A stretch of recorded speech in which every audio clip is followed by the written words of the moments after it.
सभी को हमारा नमस्कार। हमारा आज का टाइटल है माननीय नरेंद्र दामोदर दास मोदी जी के रोचक तथ्य व जीवन परिचय। माननीय नरेंद्र दामोदर दास मोदी जी का जीवन परिचय। नरेंद्र मोदी जी का जन्म गुजरात राज्य के मेहसाना जिले के एक छोटे टाउन वडनगर में हुआ।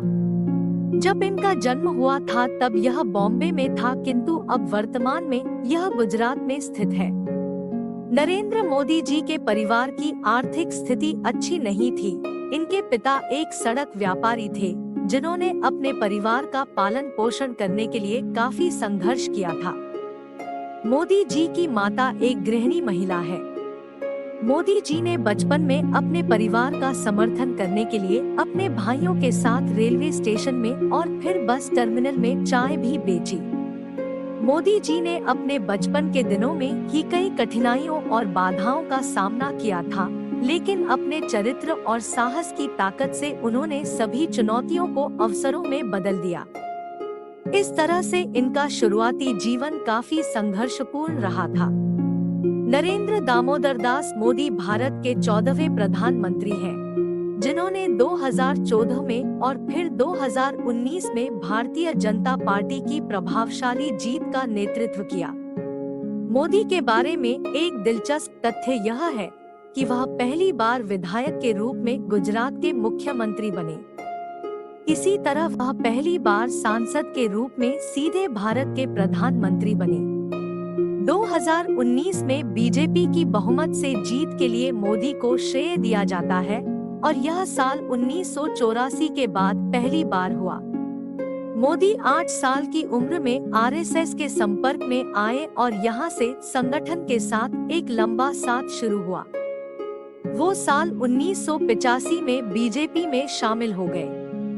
आरएसएस के साथ लंबे समय तक रहने के बाद भारतीय जनता पार्टी में आए और फिर उनके राजनीतिक सफर में तब तीव्र गति आई जब वे गुजरात के मुख्यमंत्री चुने गए। रोचक तथ्य: जब मोदी 8 साल के थे तो वह राष्ट्रीय स्वयंसेवक संघ आरएसएस के संपर्क में आए। साल 1970 में 20 साल की उम्र में वह आरएसएस से इतना प्रभावित थे कि पूरी तरह से आरएसएस प्रचारक बन गए और 1971 में मोदी औपचारिक रूप से आरएसएस में शामिल हो गए। राजनीतिक घटनाक्रम: 2019 30 मई को नरेंद्र मोदी ने फिर से प्रधानमंत्री पद की शपथ ली और 31 मई को कैबिनेट का विस्तार किया।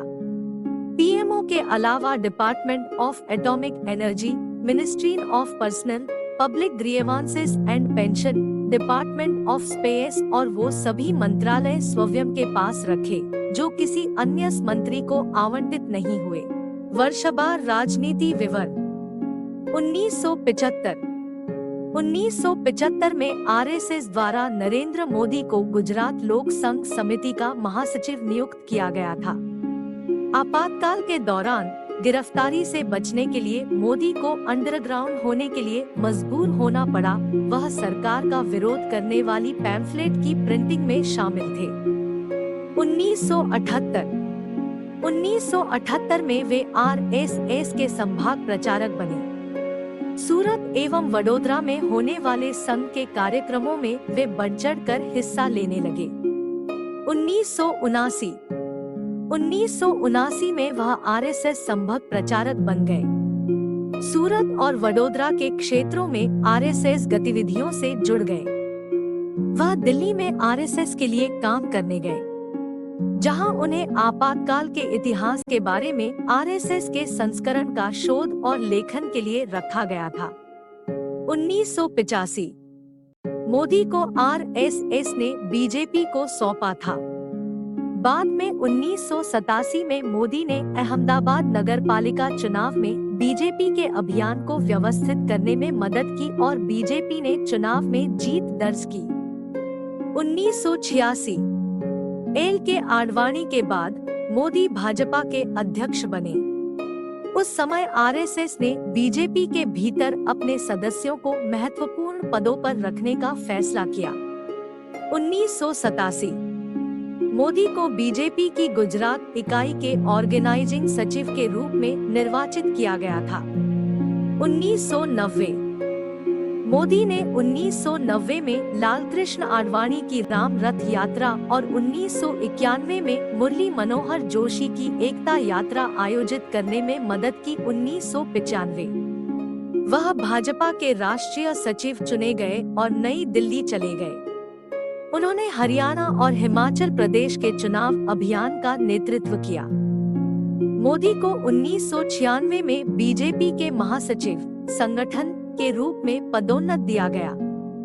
2001 केशुभाई पटेल का स्वास्थ्य खराब हुआ और बीजेपी ने उपचुनावों में कुछ राज्य विधानसभा सीटें खो दी। बीजेपी के राष्ट्रीय नेतृत्व ने पटेल की जगह मोदी को गुजरात के मुख्यमंत्री की कमान सौंप दी।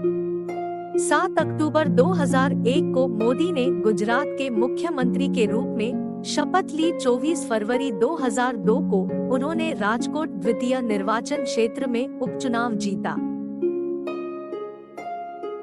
उन्होंने कांग्रेस के अश्विन मेहता को 14,728 मतों से पराजित किया। यह उनकी पहली और बहुत छोटी समय सीमा थी। 2002 में उन्होंने मणिनगर से चुनाव लड़ा और बेहतरीन जीत दर्ज की। उन्होंने कांग्रेस के ओझा यतिन भाई नरेंद्र कुमार को 38,256 मतों से पराजित किया। उन्हें गुजरात के मुख्यमंत्री के रूप में दूसरी पारी के लिए भी चुना गया। 2007 23 दिसंबर 2007 को मुख्यमंत्री के रूप में मोदी का तीसरा कार्यकाल शुरू हुआ और 20 दिसंबर 2012 को पूरा हुआ। इस बार फिर उन्हें मणिनगर से जीत हासिल हुई। उन्होंने कांग्रेस के दिनशा पटेल को हराया। 2012 मोदी फिर से मणिनगर से चुने गए। इस बार उन्होंने भट्ट श्वेता संजीव को 34,097 मतों से पराजित किया। उन्होंने फिर से मुख्यमंत्री के रूप में चौथे कार्यकाल के लिए शपथ ली। बाद में उन्होंने 2014 में विधानसभा से इस्तीफा दे दिया। 2014 नरेंद्र मोदी 14वें और भारत के वर्तमान प्रधानमंत्री के रूप में चुने गए। मोदी ने 26 मई 2014 को भारत के प्रधानमंत्री के रूप में शपथ ली थी। वह ब्रिटिश साम्राज्य से भारत की आजादी के बाद पैदा हुए पहले प्रधानमंत्री बने। 2019 23 मई को नरेंद्र मोदी एक बार फिर वाराणसी से सांसद चुने गए। उन्होंने लोकसभा चुनाव में वाराणसी सीट पर कांग्रेस के नेता अजय राय को हराया। इसी जीत के साथ उन्हें फिर से भारत का प्रधानमंत्री चुना गया। पूर्व इतिहास 1960 मोदी ने बचपन में वडनगर रेलवे स्टेशन पर चाय बेचने में अपने पिता की मदद की। बाद में वह बस स्टैंड के पास अपने भाई के साथ एक चाय स्टॉल चलाने लगे। 1967 उन्होंने वडनगर में अपनी उच्च माध्यमिक शिक्षा पूरी की। पारिवारिक तनाव के कारण उन्होंने घर छोड़ दिया। मोदी ने उत्तरी और उत्तर पूर्वी भारत में यात्रा के दौरान लगभग 2 साल बिताए। उपलब्धियां इंडिया टुडे द्वारा 2007 के एक राष्ट्रव्यापी सर्वेक्षण में मोदी सर्वश्रेष्ठ मुख्यमंत्री साबित हुए। टाइम मैगजीन के एशियाई संस्करण के कवर पेज पर दिखाई दिए। 2014 में CNN IBN न्यूज नेटवर्क द्वारा इंडियन ऑफ द ईयर चुने गए। वह 2014 2015 और 2017 में टाइम मैगजीन के विश्व में 100 सबसे प्रभावशाली लोगों की लिस्ट में से एक थे। 2014 और 2016 में टाइम मैगजीन रीडर्स पोल में मोदी को पर्सन ऑफ द ईयर यानी कि साल के सबसे प्रभावशाली व्यक्ति का खिताब हासिल किया।